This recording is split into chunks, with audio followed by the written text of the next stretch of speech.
इन्होंने जो हड़ताल की कॉल दी है उसमें बलवंत सिंह मनकोटिया अपनी पूरी टीम के साथ शाना बशाना सड़क पे भी इनके साथ चलना पड़ेगा या कहीं भी इनके साथ खड़ा होना पड़ेगा। हम इनके साथ खड़े होंगे।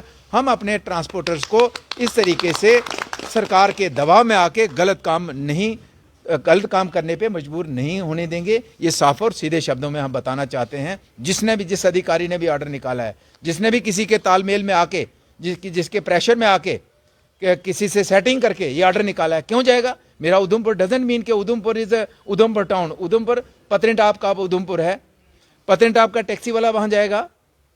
हमारा बसंतगढ़ उधमपुर का पार्ट है। बसंतगढ़ वाला गाड़ी वाला अपनी गाड़ी उठा के, जिसको उधमपुर में आने में 10,000 खर्चा आता है पेट्रोल का, वो फिर सांबा जाएगा। फिर हमारा मोंगरी वाला, फिर हमारा लांदर वाला, पंचैरी वाला जाएगा। क्यों जाएगा वहां?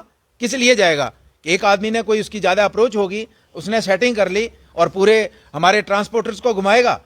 और वहां रजौरी की बात, रियासी की बात करें, रजौरी की बात करें, रियासी आपका गूल है, अरनास है, महौर है, वहां से उठ के आदमी वहां सांबा जाएगा। किस लिए जाएगा?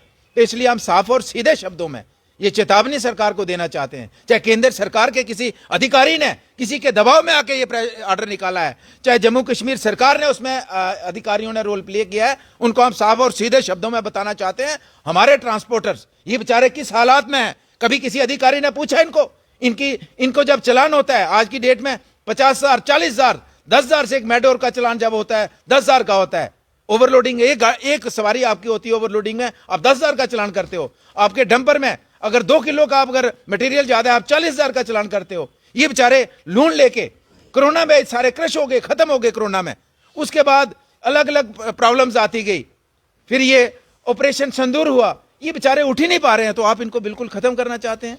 ये एक आदमी बेचारा बेरोजगार आदमी बैंक में जाता है, लोन लेता है, एक मेडोर बनाता है, एक मिनी बस बनाता है, एक टिपर डालता है, टैक्सी डालता है। अब इस तरीके के कानून लागू करके अब इस तरीके के इनको क्रश करना चाहते हो। रोजगार हमारे पास नहीं है, सरकारी नौकरी नहीं है, इन्होंने अपना खुद रोजगार अपने साथ 4 लोगों को रोजगार दिया है, तो इनको हम खत्म करना चाहते हैं, क्रश करना चाहते हैं। सवाल ही नहीं बनता है। मैं साफ और सीधे शब्दों में कहना चाहता हूं, इनकी बात को अगर नहीं माना, उधमपुर का फिटनेस उधमपुर में नहीं हुआ, तो हम इनके साथ सड़क पे भी और जहां कोर्ट तक जाना पड़ा, कहीं भी असेंबली में इनकी बात उभारेंगे। अगले महीने असेंबली है, लेकिन इनके साथ हम कंधे से कंधा मिला के खड़े होंगे और इनके साथ शाना बशाना होने खड़े होंगे। और सरकार को बताना चाहते हैं कि आपके इस जुल्म सितम से हम अपने यहां ट्रांसपोर्टर्स को क्रश नहीं होने देंगे। साफ और सीधे शब्दों में चेतावनी हम देना चाहते हैं। मनकोटिया साहब, मनकोटिया साहब, देखिए, हम चारों की एक ही बात है। मैंने कहा तो सबने कह दिया।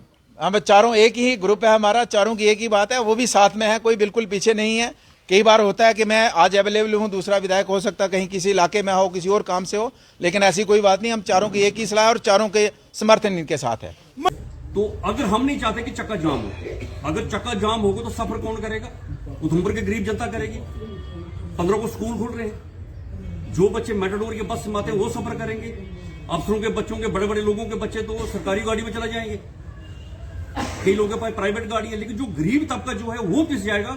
और मान लो किसी बच्चे का पेपर है, किसी बच्चे को एग्जाम देने जाना है, कोई बंदा बीमार है, वो कैसे पहुंचेगा? अगर सफर जो है फिर उधमपुरी करेगा। इसलिए हमारी रिक्वेस्ट है कि हड़ताल ना हो और हमारा मसला जो है ये बुधवार शाम तक अगर ये मसला हल होता है, हम अपनी हड़ताल वापस लेने के तैयार है।